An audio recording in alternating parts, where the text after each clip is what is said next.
presentando Resumen Ejecutivo.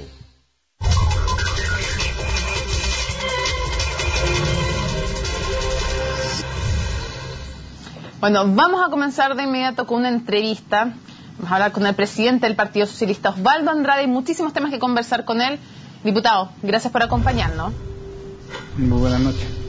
A ver, lo primero, respecto a la aprobación del cambio del sistema binominal en la Comisión de Constitución, Legislación y Justicia, queremos retroceder un poquito en el tiempo y que usted nos explique cuál era el acuerdo original que tenía el PS con la DC respecto de estos famosos subpactos. ¿Cuál era el acuerdo original? No en lo que quedó, sino que el acuerdo original. El mensaje enviado por el Supremo Gobierno respecto a este proyecto incorporaba en lo pertinente la existencia de subpactos. La democracia cristiana conversó directamente con el gobierno, con el ministro del Interior, y presentaron una indicación para eliminar los subpactos. Yo le planteé al gobierno y a la democracia que a mí me parecía que eso era un error y inicié un proceso de conversación con la democracia cristiana para ver la posibilidad de retomar la idea de los subpactos.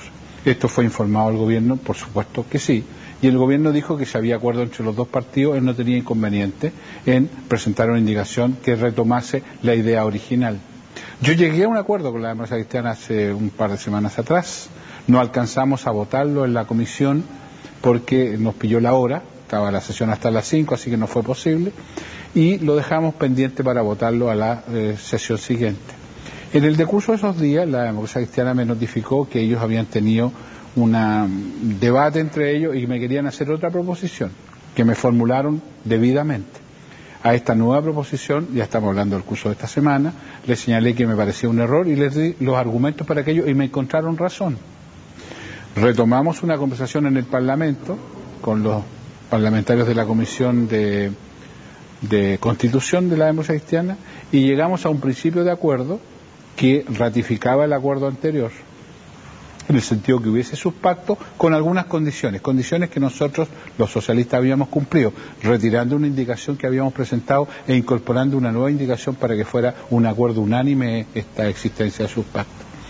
En la sesión se me notificó que la bancada democrática cristiana no había llegado a un entendimiento entre ellos y en consecuencia no estaban en condiciones de respetar el acuerdo que habíamos suscrito. Diputado, que habíamos no suscrito porque no había un papel en esto, sino que el acuerdo que habíamos acordado. Diputado, pero finalmente en la democracia cristiana dicen que ellos lo único que hicieron fue apoyar una indicación presentada por el propio gobierno y que son ustedes los que no estuvieron apoyando la indicación que el gobierno había presentado y que el gobierno estaba respaldando. ¿Quién fue el díscolo acá, la DC o ustedes?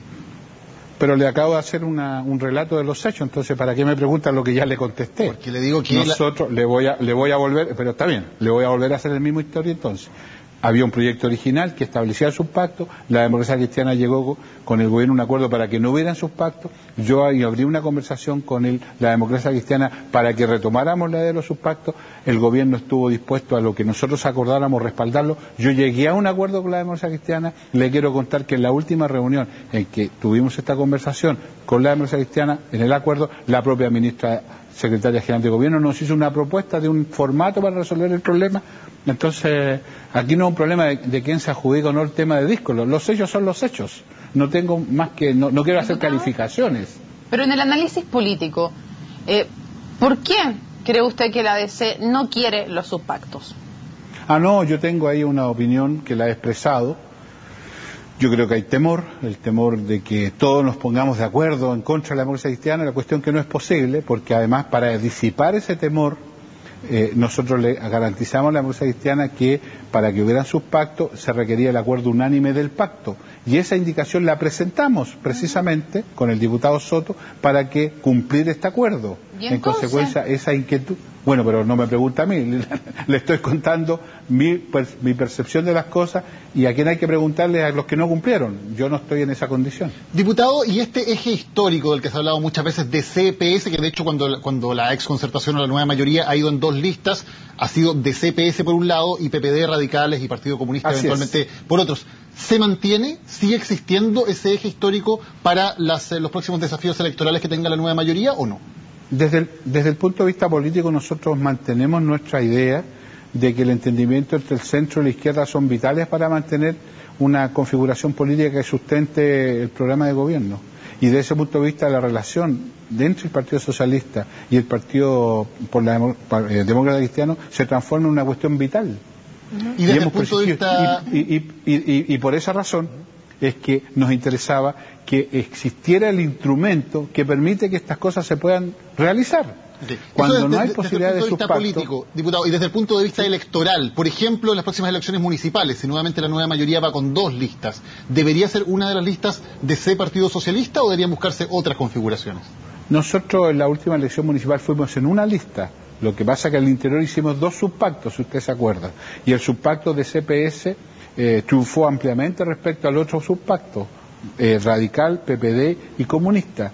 Yo no le puedo anticipar cuál sería la configuración en la próxima contienda electoral municipal. Lo que sí le puedo garantizar es que tal cual como está la ley, hoy día, eso no va a ser posible, porque no es posible configurar subpactos.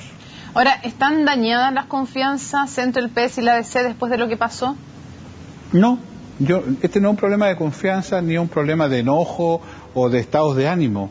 Este es un problema de una secuencia de hechos en que yo tengo que reconocer que la democracia cristiana no hubo condiciones para respaldar el acuerdo. Y yo respeto eso. Ahora, por cierto, hago un reclamo, porque nosotros cumplimos y cumplimos tan rigurosamente que incorporamos las indicaciones y retiramos las indicaciones para que este acuerdo fuese posible. O sea, de parte nuestra no hay ninguna mora desde el punto de vista... Pero esto no es un problema de molestia. Yo espero, voy a insistir en la idea de los subpactos, creo que es una buena idea, y yo espero seducir y convencer al Partido Demócrata Cristiano que respalde esta iniciativa. Y si para eso es menester que se cumplan otras condiciones, bueno, veremos cuáles son. Las que a mí me pidió la democracia cristiana, yo las cumplí rigurosamente. Lo entiendo, pero su frase hoy día fue un poco más amplia, que él solo ha hecho puntual, de hecho va en plural. Me queda claro que la DC no cumple los acuerdos. Hay otras ocasiones en que la DC no haya cumplido los acuerdos, o sea, ¿usted lo extrapola a otras situaciones? En este caso hay 2 que no se cumplieron. Uno que no se cumplió hace un par de semanas atrás, que lo habíamos acordado y se acordará la DC con 15 días de anticipación, que era lo que a ellos les interesaba. Y el segundo acuerdo que no se cumplió fue el que establecimos 20 días previa a una insinuación que nos hizo la propia ministra Rincón. Entonces ya estoy hablando de 2 acuerdos que no se cumplieron. Ya, pero usted lo circunscribe a esto. Perfectamente... Sí, pero para entenderlo bien, ¿usted lo circunscribe solo a esto? No, yo me circunscribo a esta situación. No. Yo me circunscribo a esta situación, no me he referido a ninguna otra situación, me refiero a este acontecimiento, y por esa razón que tengo confianza que tal cual como le convencía a la democracia cristiana en su momento que la propuesta que nos habían hecho era errónea, equivocada, incluso un tanto absurda para el propósito de lo que ellos mismos pretendían, quiero volver a insistir en que creo que es una buena idea y entregar más antecedentes si es necesario. Ese esfuerzo lo vamos a seguir haciendo los socialistas porque estamos convencidos que es una buena idea, pero eso no es un obstáculo para que tengamos un juicio de lo que pasó, y ese juicio de lo que pasó es lo que he expresado en la frase a la que usted se refiere. Diputado, y en otros temas, por ejemplo, en la reforma tributaria, ¿ha cumplido cabalmente la democracia cristiana y todos sus integrantes los acuerdos de apoyar el programa de gobierno, o usted ha visto cierto discolaje, por llamarlo de alguna manera, en la DC? No, en la reforma tributaria, ya en la comisión, primero decir que la nueva mayoría respaldó plenamente el proyecto del gobierno en la Cámara de Diputados, pero ya en la Cámara de Diputados los parlamentarios de la nueva mayoría, no la democracia cristiana, de la nueva mayoría, se hicieron presentes. Hicimos presentes algunas aprehensiones respecto a 4 o 5 temas que nos parecía que era menester perfeccionar. En el Senado esta experiencia se repitió y se ampliaron estos temas que había que perfeccionar, y en eso no solo senadores demócratas cristianos, sino que los 3 senadores que mandatamos para esto, el senador Lagos del PPD, el senador Monte del Partido Socialista, el senador Saldívar de la democracia cristiana, cumplieron con el mandato, hicieron presente, respaldando los puntos de vista en que había que perfeccionar. Y esto tanto es así que rubricó en un protocolo en que además se incorporó la derecha, como es sabido, en donde se han gestionado un conjunto de iniciativas para perfeccionar el proyecto sin alterar, lo que el ministro de Hacienda ha dicho, es los 4 aspectos centrales de esta reforma. En consecuencia, yo no tengo en eso queja, al contrario, a mí me parece que la foto que acompañó este proceso puede haber sido un poco exagerada la foto, había muchos que a lo mejor no tenían mucho que ver allí, pero estaban presentes los que habían sido parte de este esfuerzo. Pero, y estaba diputado, aquí el presidente del Partido Cristiano y el presidente del Partido por la Democracia, por ejemplo. Pero, diputado, ¿estaban los votos en el Senado para aprobar la reforma tributaria que había presentado el gobierno? Porque la impresión que uno le da es que el gobierno finalmente no tuvo los votos en el Senado y por eso tuvo que negociar, y negoció con la derecha, con representantes designados por Renovación Nacional para negociar. Si hubiera tenido los votos de su propio sector, tal vez no hubiera sido necesario negociar votos en la oposición. No lo sé. No fui parte del proceso en el Senado, fui parte del proceso en la Cámara de Diputados, sí, soy miembro de la Comisión de Hacienda, de eso puedo hablar con más propiedad.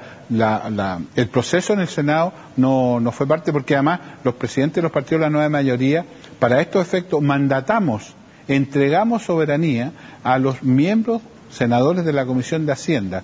Ya le digo, Lagos, Weber, Montes y Saldívar. En consecuencia, fueron ellos los que llevaron todo este proceso en curso. Y en consecuencia, yo no fui notificado nunca que no estaban los votos para esto. Por lo cual, no tengo razón alguna para afirmar o ratificar lo que usted me pregunta.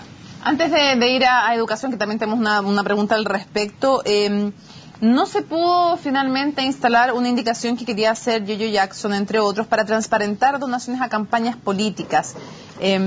¿Por qué? Porque el gobierno señaló que en el tema de los gastos, de los aportes a campañas políticas, lo que el gobierno quería hacer era presentar una reforma más sistemática, más contundente en la ley de financiamiento de las campañas. Y en consecuencia pareció inconveniente que este tema se pudiera plantear en la ley que reforma el sistema binominal. Entonces, por esa razón, que varias de estas iniciativas que tenían que ver con esto fueron retiradas por los diputados Milosevic y Jackson, precisamente por el compromiso del gobierno de incorporar esto a la reforma que le he mencionado, que es un cuerpo legal distinto.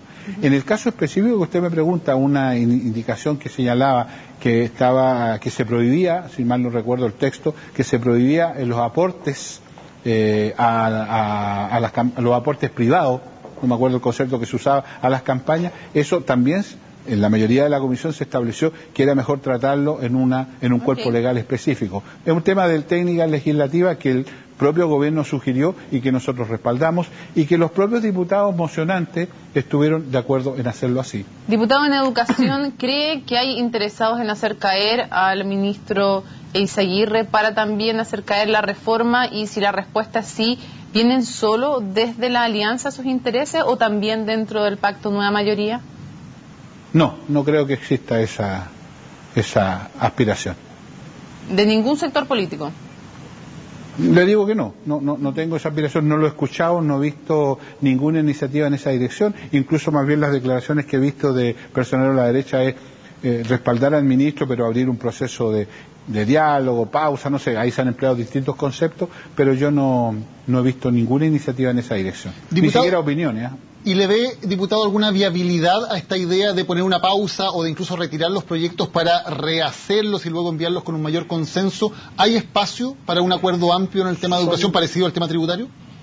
Son dos cosas distintas. Yo creo que hay necesidad de provocar un reordenamiento de la nueva mayoría para construir una masa crítica más contundente que respalde una iniciativa de la envergadura que significa la reforma educacional. Usted, como sabe, hay incluso proyectos de ley que todavía no se han presentado. La cosa docente, la nueva institucionalidad, etcétera.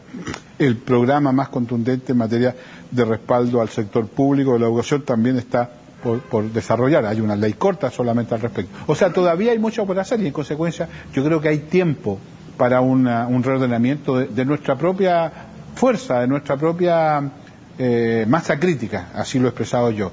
Y esto no significa que haya que retirar proyectos ni que la pausa signifique frenar. Lo que digo simplemente ordenar de mejor manera el conjunto de capitales que tenemos para los efectos de hacer de esto un proceso exitoso. Yo creo que lo que la diputado, para entender solamente es la idea, ¿este reordenamiento pasa por hacerle cambios a los proyectos de ley ya presentados como los del fin al lucro, fin al copago y fin a la selección? No, yo creo que pasa fundamentalmente por construir una masa crítica que se ordene en torno a los objetivos centrales de los proyectos. Nosotros acordamos, por ejemplo, el lunes en el Comité Político tener una reunión con el señor Ministro de Hacienda, todos los presidentes de los partidos, los miembros de las comisiones de educación de la Cámara y del Senado y los jefes de los comités, precisamente para ordenar un formato de trabajo que nos permita respaldar de mejor manera la gestión del ministro y, por supuesto, los contenidos de las reformas. A eso me refiero con el reordenamiento, o sea, cómo situamos mejor las piezas, por decirlo de algún modo, para que el resultado del tablero sea beneficioso para los objetivos que nos hemos trazado. Pero eso en ningún modo significa ni patear el tablero, ni botar la reina, ni sacar alfiles. No, significa cómo ordenamos mejor nuestras piezas para obtener mejores resultados. En eso, convengamos que hemos cometido errores. Y de pronto, cuando... Dígame. No, es que se nos acabó el tiempo, se nos acabó el noticiero completo. Ya, para otra vez conversamos de nuevo de educación. Muchísimas gracias por habernos acompañado. Cuando ustedes gusten, con el mayor gusto. Que estén muy bien y muy buenas noches. Y de las piezas del ajedrez, uno entiende que la reina es Bachelet. ¿Quién era el alfil, ese Aguirre? ¿Quiénes son los peones? Está interesante la metáfora ajedrecística. ¿Los presidentes de los partidos? No sé. ¿O los diputados? No lo sé. Matilde Burgos viene ahora a las 10 de la noche, CNN Prime. Chau.